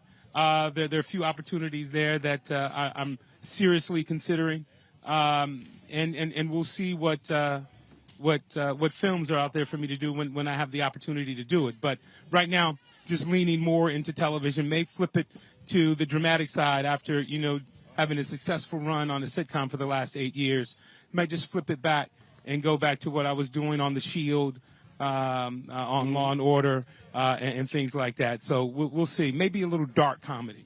Right, and I see that the beard has returned to dark after COVID. COVID exposed a whole lot of folks. Well, it didn't expose me at all. I just let the world see how it grows. No, but not just you. I'm saying, but you know, like Eddie Levert, like he can't go back. Because he's Santa Claus now. Yeah. Right. Yeah. It can't go back. No, he can't. Some of them can't. He truly the silver fox now. Yeah, he's the silver fox. You know, I just got to touch. I got touch-ups around the corners here. Around the corners. That's all it is. Right. That's all it is. Because you know the whole Zaddy thing is now in since you know Ron Isley and the Versus. Yeah. You know. Yeah. Because even Chris Spencer trying to actually, I don't know why. You too. Well, actually, mine is legit. Chris, I don't. Yeah, well. I mean, that's not even a real ass beard he got. Well, yeah, it has to connect to be a beard. Can't be like spots. No, it can't be patches. Yeah, can't be. Your nickname can't be patches. Yeah. If you're trying to, no, it has to connect and grow full. Right. That's like the James Harden almost. Yeah, that's what it is. Yeah, and it's a little tame today. It's trimmed down, but we'll see. You know, I don't know how James Harden eat, man. Without, I don't know, because you know, every time I have a meal, they're like, ham and sex, stuff all up in. Yeah. See, I can't. Yeah. I just can't let it grow out. I can't. Okay. I literally have to trim it. Yeah, no. My dad's like, son, let it grow. I'm like, no. Right. After one day, I let it every 2 days. I can't. I feel you. That's how it was. But yeah. I was like, I'm gonna let it grow, and I dig the growth. So we'll see. Okay. All right. Yeah. Baby, always good to see you. Always. We had to bring the show here, and do a little something, and that's what we do. So. How long does it take you to get on a plane with all this? What? I mean, look. You got 2 carloads. That's half a carload. You got monitors. It's 2 lights. You got monitors. You got tripods. You got tripods. Cables. Really? Yeah. You got cables. Right. Well, that's like it's a show. Okay, I see. It's a mobile show. I get it. You damn skippy. I get it. Okay. That's right. That's how we do it. Okay, you got a whole. Yeah. No, because some of the other black shows you see, they just do the show by iPhone. No. Might want to do that. No, we can't do that. This ain't TV One. Okay, see, I didn't say that. I didn't say that. I love TV One.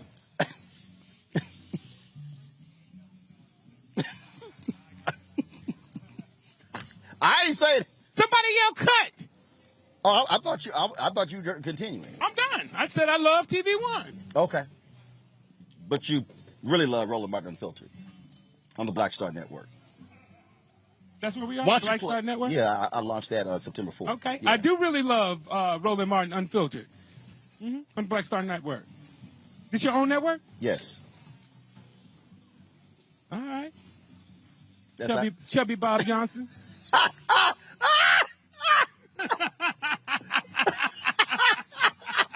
You ain't right. That's outside. Look. Hey, if you're going to do it, do it. That's how I saw it, baby. I ain't mad at If you're going to do it, do it. Do it, baby. Ain't nothing to it but to do it. That's it. All right, y'all. We going to a break. We come back. More from the Anthony Anderson Celebrity Golf Classic 4th Annual. We got some other video. Wait till we show y'all the video of Dr. J. We come back. We'll talk to Rob Patillo as well. We'll talk about the Ahmaud Arbery case. All of that next. Roland Martin Unfiltered on Black Star Network. Back in a moment.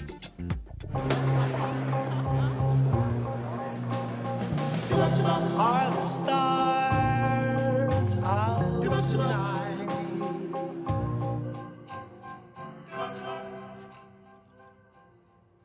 Alexa, play our favorite song again. Okay. I only have eyes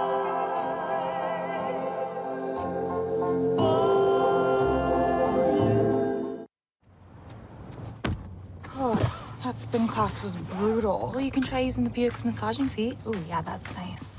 Can I use Apple CarPlay to put some music on? Sure. It's wireless. Pick something we all like. Okay, hold on. What's your Buick's Wi-Fi password? Buick Envision 2021. Oh, you should pick something stronger. That's really predictable. That's a really tight spot. Don't worry. I used to hate parallel parking. Me too. Hey. Really outdid yourself. Yes, we did. The all-new Buick Envision, an SUV built around you. All of you. Once upon a time, there lived a princess with really long hair who was waiting for a prince to come save her. But really, who has time for that? Let's go. Feeling myself. I'm feeling She ordered herself a ladder with Prime one-day delivery, and she was out of there. I want some hood girls looking back at it and a good girl in my tax bracket. Now, her hairdressing empire is killing it. And the prince, well, who cares? Prime changed everything. Hey, I'm Donnie Simpson. What's up? I'm Lance Gross, and you're watching Roland Martin Unfiltered.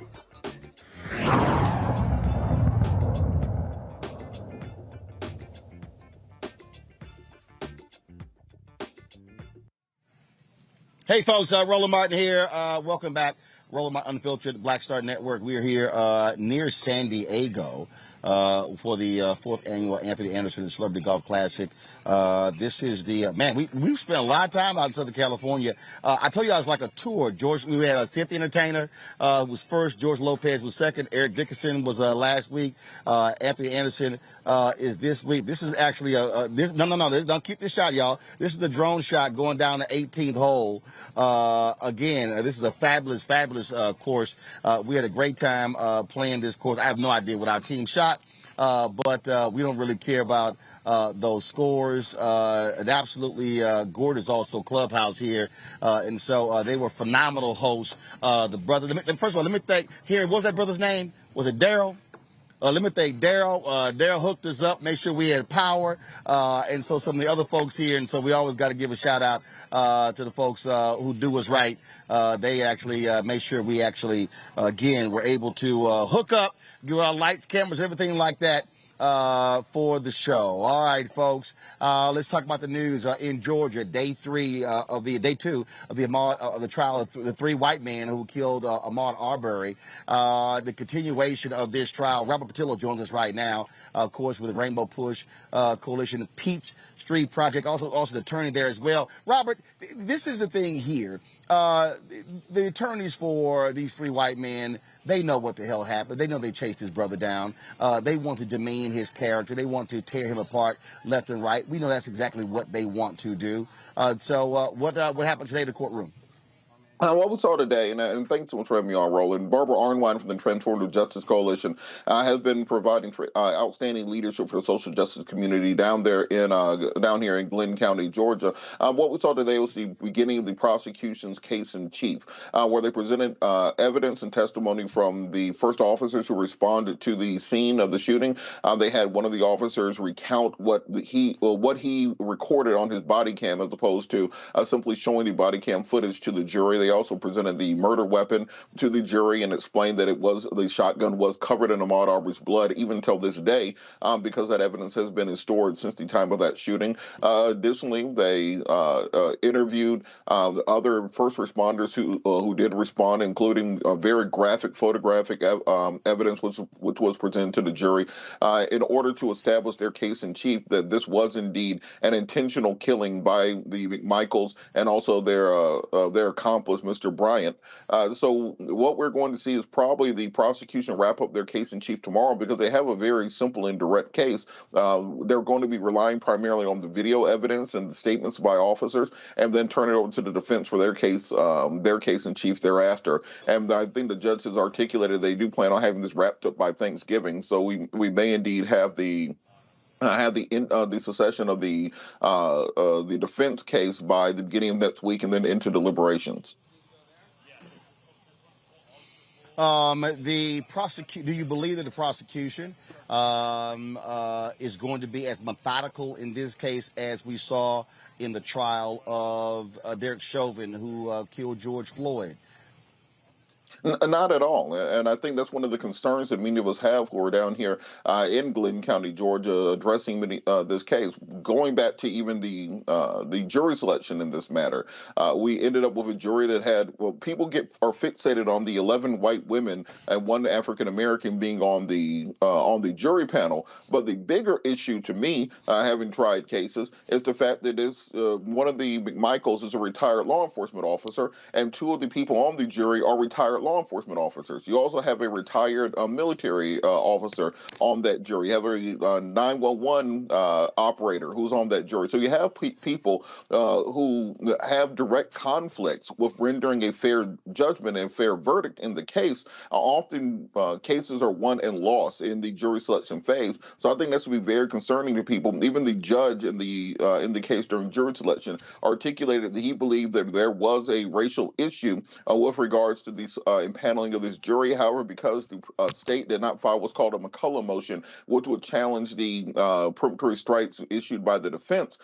there's nothing the judge could really do to re-impanel a jury. Additionally, during the voir dire process, we did see very racially inflammatory questioning by the defense counsel that was never objected to by the prosecution, that was not brought up in a motion that could have removed some of these people from the jury. Questions such as, are you familiar with Black Lives Matter? Have you seen the Ahmaud Arbery mural in Glenn County? Have you participated in any of the Black Lives Matter marches of social justice? Those sorts of things. Things that are very clearly meant to weed out many of the African Americans who were attempted to be on the jury and that were not objected to by the prosecution. At the end of the day, this prosecutor, Lisa, I think, Dunawinski, something along those lines, she was appointed by Chris Carr, the Republican Attorney General for Georgia. Initially, he appointed Johnette Holmes, the African-American district attorney from Cobb County. Once she did not win re-election, it was turned over to the rest of the prosecution team. So you no longer have kind of that safeguard of having an African-American prosecutor working on the case. And I do think there are going to be serious questions as to the zealous nature of the prosecution as opposed to what we've seen in other cases around the country. All right, Rob Patillo, we certainly appreciate it. Thanks for bringing us up to date on the trial there in Georgia. Thanks a lot. Thank you. All right, folks, got to go to a break. We come back, our Black and Missing update. In addition, we'll also share more from here from the Anthony Anderson Celebrity Golf Classic, the 4th annual here in San Diego. We'll be back in a moment.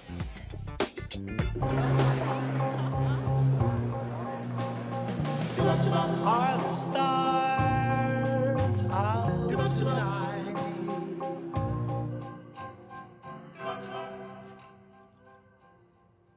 Alexa, play our favorite song again. Okay. I only have eyes for you.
Maureen is saving big holiday shopping at Amazon, so now she's free to become Maureen the Merrier.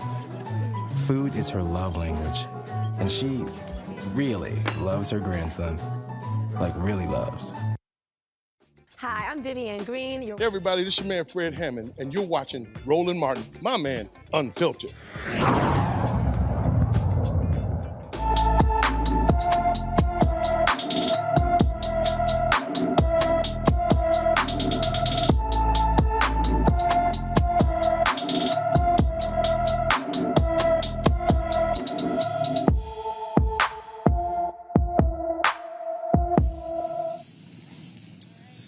Since July 5th, 2021, 32-year-old Lopez Richardson has been missing from Rosenberg, Texas. Lopez is 6'2" tall, 210 pounds, with black hair and brown eyes. He was last seen wearing a solid black T-shirt and brown cargo-type camouflage pants. Lopez has medium-length dreadlocks, a mustache, and a full beard. He has an Emmett Till tattoo on his right hand, a flame tattoo on his right leg, and the words "Dear Life" tattooed on his eyelids. Lopez's white 2014 Dodge Ram pickup truck was found abandoned near the Oklahoma-Texas border in late July. If you have seen Lopez Richardson since his disappearance, know of his current whereabouts, or have any information whatsoever concerning his disappearance, please call the Rosenberg Police Department at 832-595-3700, 832-595-3700. Folks, let's not go to Missouri, where Kevin Strickland took the stand today, testified that he had no part in the 1978 murder. Now, he has been in jail for 43 years. And what's interesting about this is that the investigation by the office of the prosecutor, Jackson County Prosecutor Gene Peters Baker, Gene has said that Kevin Strickland should be freed from prison. Two other men admitted to the killings and said Strickland was not there at the time. There's also a key eyewitness who recanted her original test statement and said Strickland was not the shooter. Now, no word on whether when the judge is going to make the decision. Here's what is interesting here, Lee, and that is the Missouri Attorney General, Eric Schmidt, his office keeps arguing that Strickland's conviction should be upheld. And there was a new law that was passed in Missouri that allowed for prosecutors to make direct appeals for people who have been wrongfully convicted. And this is one of the things that is so troubling.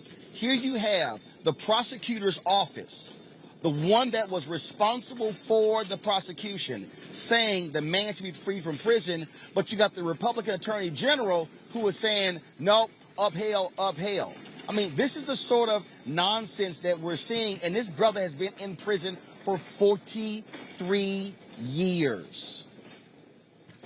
Man, you know, this is a situation, as it seems like it just happens so too frequently, where, man, just err on the side of, caution, man. Just, if you have all of these things that are stacked up that it appears to be that this gentleman is innocent, let the man go. I mean, just it's time. Let him live out the remainder of his life. When you have including the last witness who was alive, let the man go. And again, I hate to make this a racial thing, but come on, man.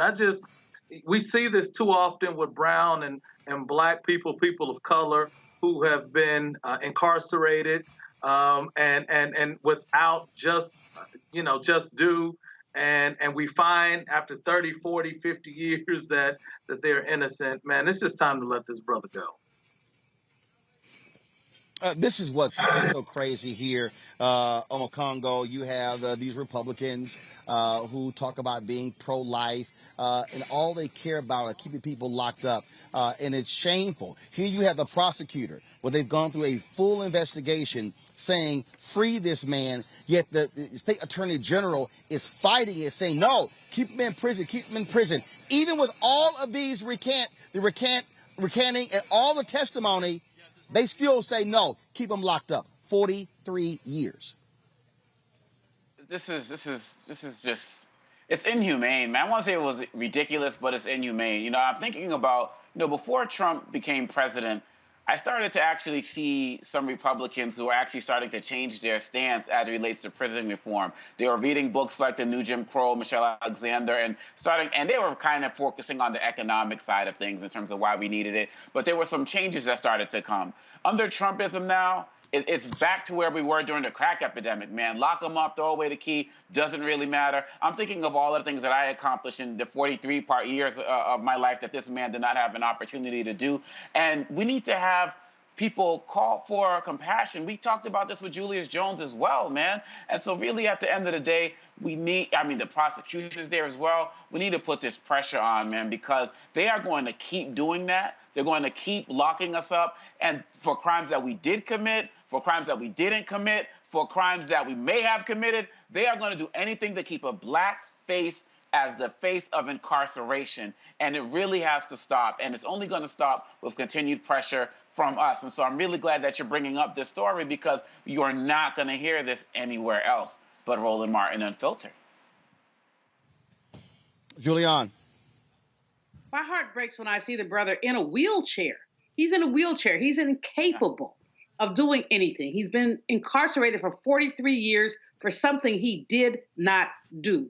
But this is the pattern of what has happened to Black people in this country, is that witnesses are coerced, the prosecutors are desperate for a conviction, they will lock anybody up for as long as they can, and the basic, I don't even want to deal with the issue of compassion. It's really an issue of justice. This man not only needs to be released, he needs to be released with a big old paycheck so that he can live the rest of his life in some comfort that he's been denied for the past 43 years. This is repugnant, it is ridiculous, but it is really so-called justice, which is just us in white America.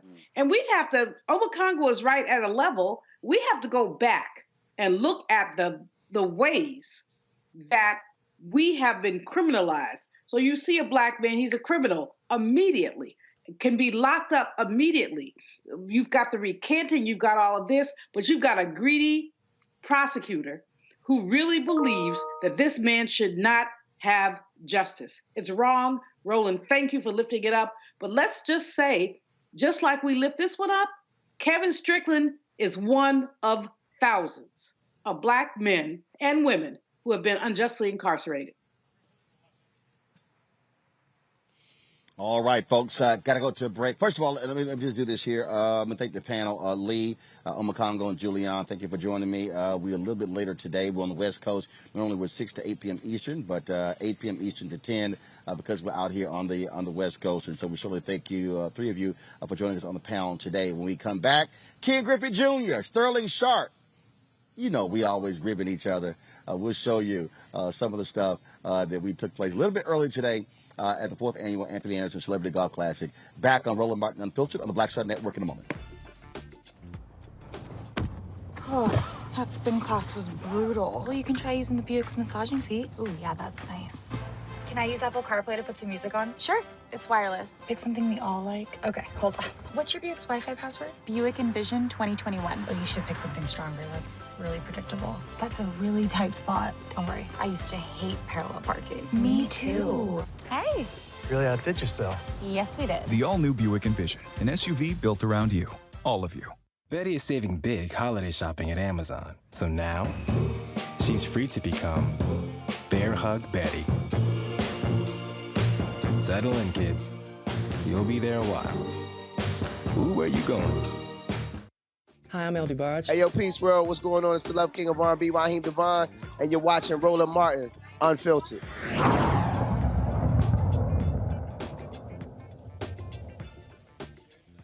All right, folks, welcome back to Roland Martin Unfiltered. There's always a lot of trash talk when we're at these golf tournaments, and two of the biggest trash talkers, other than me, Ken Griffey Jr., Hall of Famer, as well as Green Bay Packers Hall of Famer, University of South Carolina Hall of Famer, Sterling Sharp.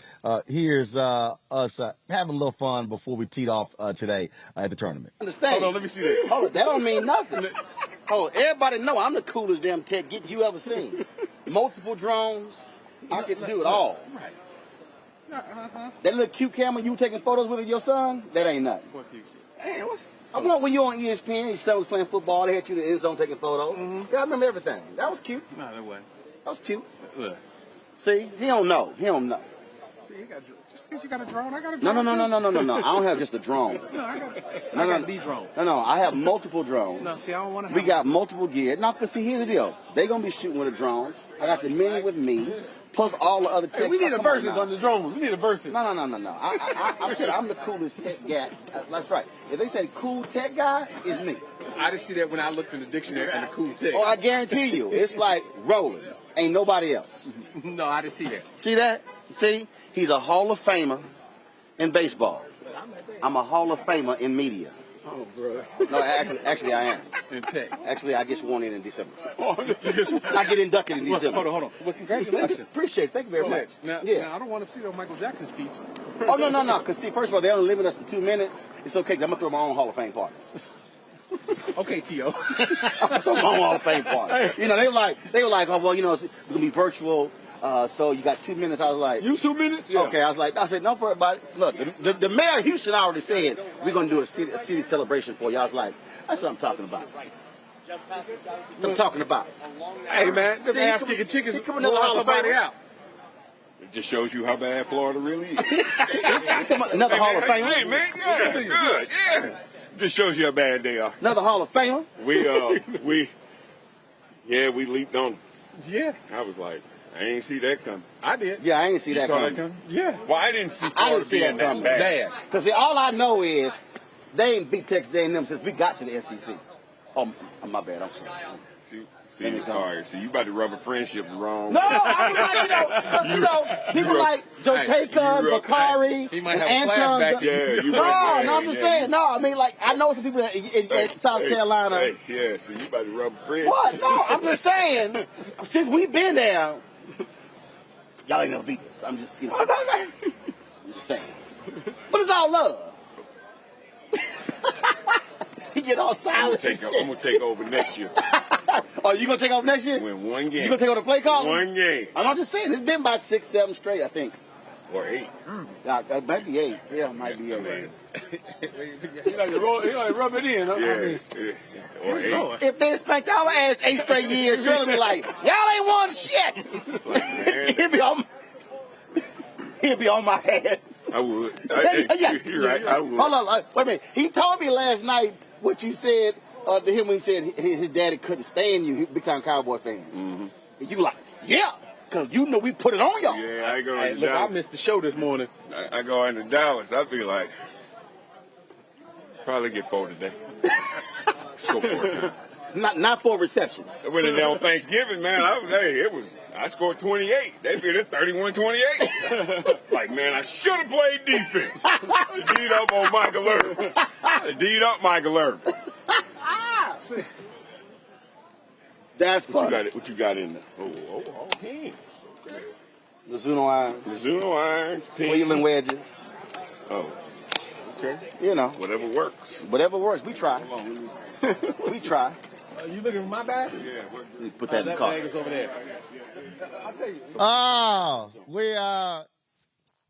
we always have a crazy good time talking a little trash. It's always a pleasure. I got one more to show y'all. Let's pay us a few more bills. We come back. I'll show you one more video from the 4th annual Anthony Anderson Celebrity Golf Classic here at the Bridges near San Diego, California. Back in a moment.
to be smart. Roland Martin's doing this every day.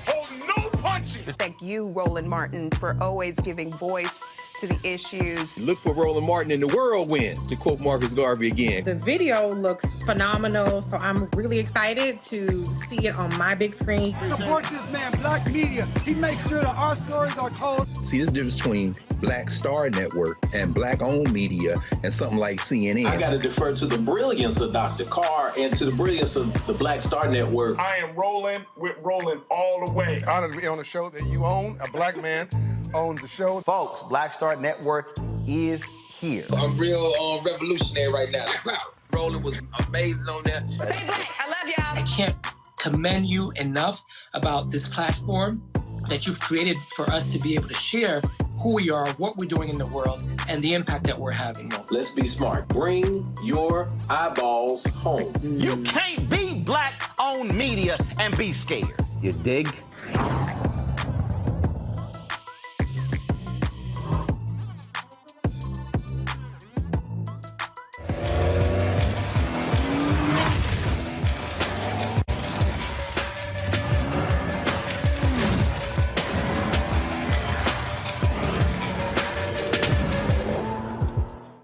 I'm Bishop TDJ. How y'all doing? It's your favorite funny girl, Amanda Seals. Hi, I'm Anthony Brown from Anthony Brown and Group Therapy. What up, Lana Well, and you are watching Roland Martin Unfiltered.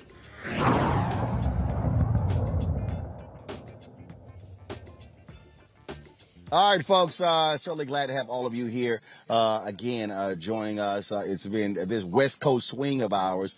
Like I say, this is the fourth time we've been here in the last couple of months. Has been absolutely great. As you see with this photo right here, we always take a photo, all different celebrities who were here. Flex Alexander, you see a lot of the greats. Guys, pull the audio up, please. You see Chris Spencer, my goodness, Vince Coleman. Yeah, y'all. Yeah, there you go. There's a lot of trash talking when we do this. We do the celebrity photo. Check this out. Hey, lights. Hey, excuse me. There's a whole bunch of lights. If you really want a good picture, make sure you get there. Yeah, I can't see it. This motherfucker. See Mike Phillips there, Willie Galt, Dr. J, CC Sabathia.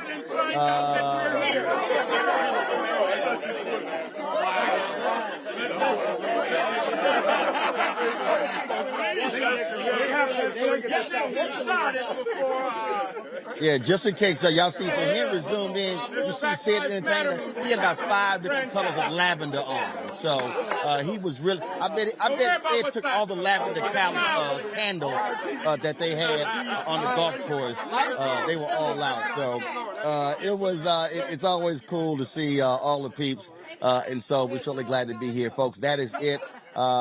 We want to thank all of you for watching. This is why we do what we do. First of all, not only, of course, to be on the scene. You know, we had a great time playing golf, but bringing you these stories, bringing you these great faces. That's why we do what we do. Being black-owned, other folks. Look, we're the only black-owned media outlet here, and so Henry's out there shooting. Anton was out there shooting. We're bringing you this sort of stuff. And again, it's always a matter of having a great time here and being able to just give you a slice of what happens with many of these tournaments that you don't necessarily see other places as well. And so we certainly appreciate it. Thank you for the staff back in the office for working late as well. Tomorrow, we'll be broadcasting from Los Angeles. Y'all can go to the drone shot there. We're going to close out with this way. We're going to be in L.A. We're shooting episodes of Roland with Roland, a new show, one-on-one show that I'm going to be having on the Black Star Network. And so looking forward to that. And so we're going to be here in L.A. all week. And so we hope you guys can join us right here on Roland Martin Unfiltered. Don't forget to download the app, Black Star Network app, all various platforms. We appreciate that. Also, Bring the Funk Fan Club, Cash App, $RM Unfiltered, Venmo is y'all. No, stick with the drone, y'all. We good. I can go ahead and just repeat it. Cash App, $RM Unfiltered, PayPal, R Martin Unfiltered, Venmo is RM Unfiltered, Zelle is Roland at RolandSMartin.com. That's it for us, folks. Y'all take care. I will see you tomorrow from Southern California. Holla!